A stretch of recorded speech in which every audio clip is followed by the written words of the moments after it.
So, as my girlfriend is away during this week, I use the evenings for technically shamanical sessions where I get high. In Germany, Christmas is called Weihnachten, so I call these ones Heinachten. I have a Heinacht week, so to speak, even though on weekend I will be busy with my other responsibilities. But yeah, like for a few days I'm having this right now, and I was going deeper into the seven hermetical laws, something that I never did. I heard about them, I knew some of them, or I applied all of them actually already, but I never had really gone into a full list and saw all of them written out, or at least I was not so much researching them on a deeper level. So now I was giving a list. I got a list. I asked ChatGPT. We will go now through the hermetical laws, and I will, through my personal experience, validate every single one of them. Or this is my aim. Let's see. But yeah, when I had my ego awakening, ego death, spiritual awakening, a part of me definitely died, and a part of me realized that there's something else and more. And I started to see how these hermetical laws indeed work in my own life, and they can be used for manifestation purposes. There are seven hermetical laws.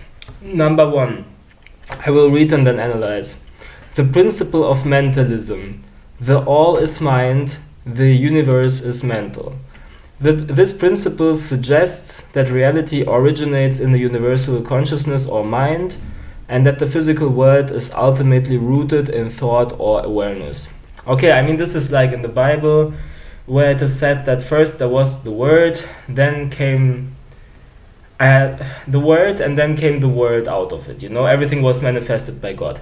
So, yeah, look, you have to live life like a lucid dream. You have to understand you are actually just a soul that carries a part of God within, and it's split from God to experience separation, which is not negative. It's an experience, an adventure, and this is how God, through different souls, gets to embody and learn itself. All knowledge is already available. Time and space are illusions, but you have to go into the experience and live it consciously. It's not the same as just knowing about it, and this is why we experience all of this. It's just an expression, and ultimately it's about joy, and it's a divine play, and suffering is just a byproduct and not the main goal or anything.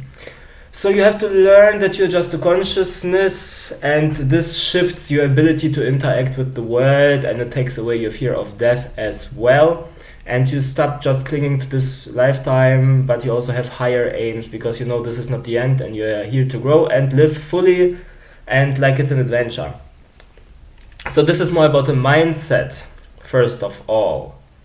And because your consciousness life will always go on, even when you lose this heavy physical body that was dedicated to you with its own lower perceptions and, for example, the sexual drive and stuff. This is stuff that we are supposed to stand above.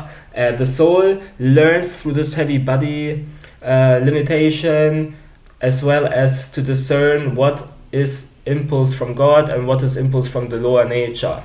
This is how we learn to connect with our higher selves. It's a training ground here. Second hermetical law, the principle of correspondence. As above, so below, as below, so above. It proposes that patterns repeat across different levels of reality. For example, understanding one scale, such as the individual, may reveal insights about another, such as society or the cosmos. So this is why retention works, because when you improve your sexual aspect, you at the same time improve all your other life aspects, because every aspect of life is standing in correspondence with the others. This is also why you can actually look what in your life you have to improve, and this will also make it easier for you to retain and not relapse. Because, for example, if you lack in another area of life, like you don't have a job, then you might be more depressed, and this might be, for example, an individual reason to relapse, or that you're lacking love. But the point is, they go in both directions. So also just going on retention will push you in the other areas, and vice versa is the point. Hermetical Law 3, the principle of vibration. Nothing rests, everything moves, everything vibrates. Everything is in constant motion from physical matter to thoughts and emotions, differing only in rate or frequency. The world is not a real prison. We are here because of our vibration and frequency, but we came here deliberately because it's a training ground, or if we are higher souls, we came here to push up the collective. Earth can ascend, and there are other training grounds, other planets for souls to incarnate as well. So the training grounds will still exist even if the Earth itself ascends and people wake up as earthly humans and will no longer go through lower 3D animalistic hardship. Everything vibrates. Deep down, this is already through physics proven because everything is made out of atoms and they have spinning electrons and stuff. You perceive physicality because the atoms of you push away from the atoms of, let's say, the table. When you put your arm on the table or you try to smack through the table, it will not work. Therefore, but also it's crazy, like your thoughts attract because you vibrate in a certain way. Your thoughts are part of your energetical system, so to speak, your chakras and so on. And this is how you attract or repulse certain things. And just based on what you aim to achieve, different opportunities in divine timing will be presented to you. They can come also as tests, where it's like, are you satisfied with this opportunity, or you skip it and wait for something better? Fourth principle, the principle of polarity. Everything is dual. Opposites, such as hot and cold, light and dark, are viewed as different degrees of the same underlying thing rather than completely separate realities.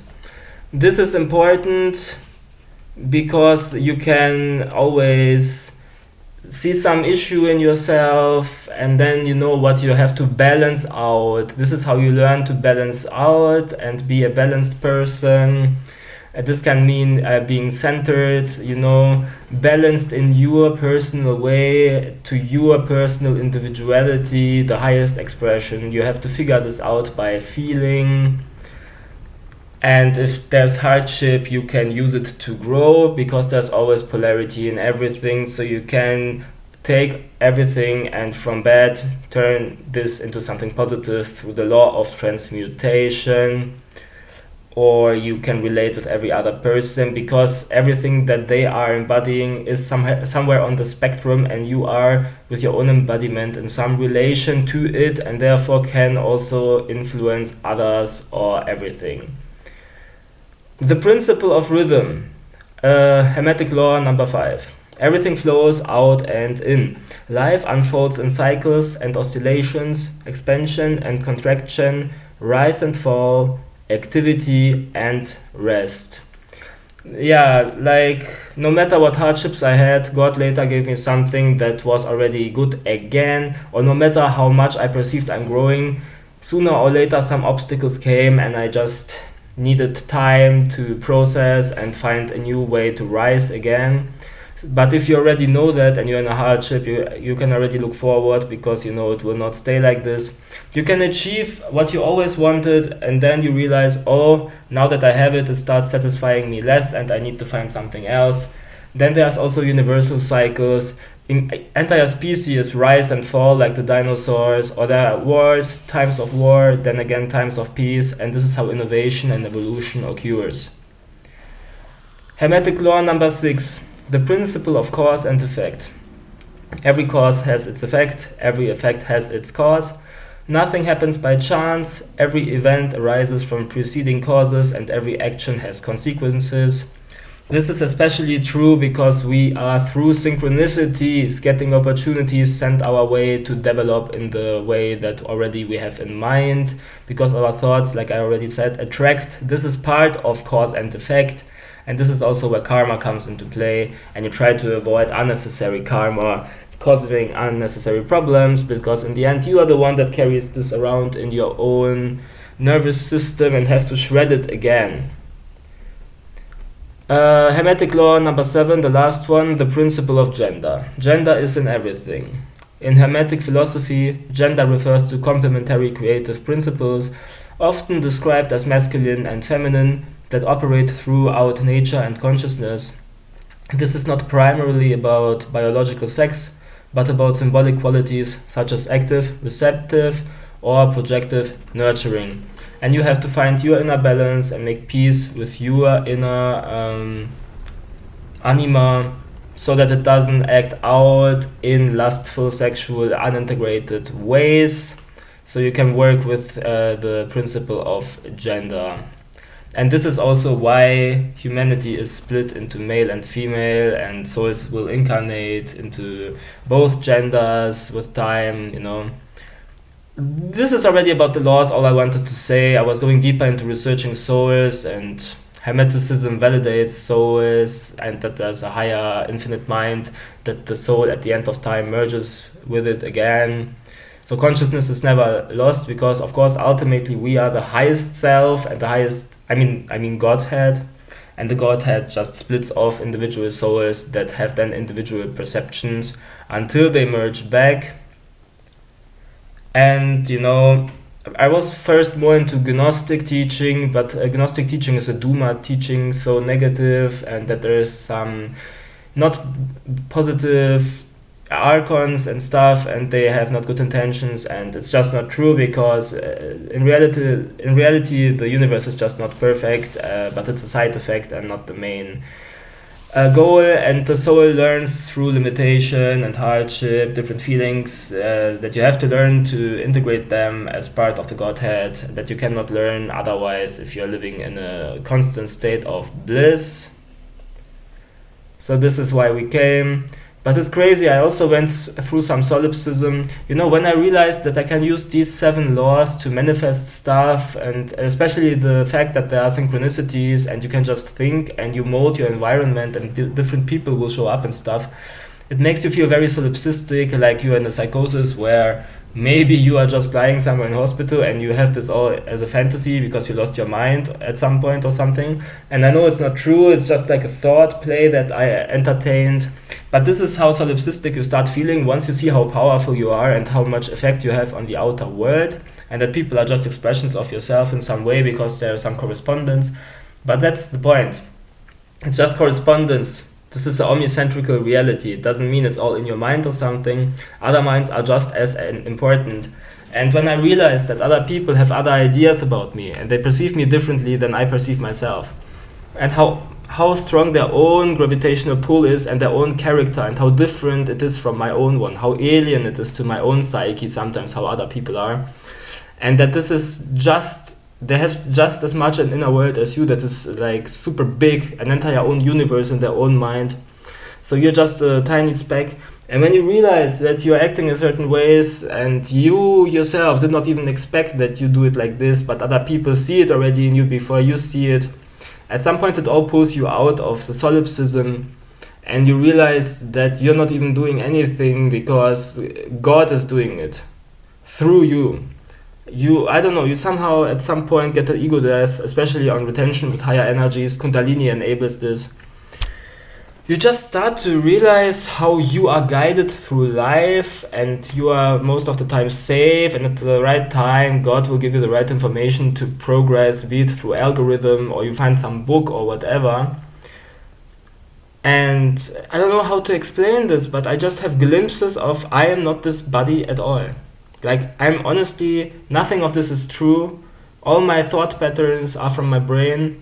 I'm a higher consciousness that is experiencing it, and it can mold and it can show the direction in which I want to go. It makes the decisions. There's free will, but how I'm acting out on a lower level through my body and so on, this is up to the earthly character, and this is not my highest self. And I made this distinction, and I realized I am my higher self, and I'm just experiencing it through this body. And this is a very fascinating realization or feeling or experience to be in.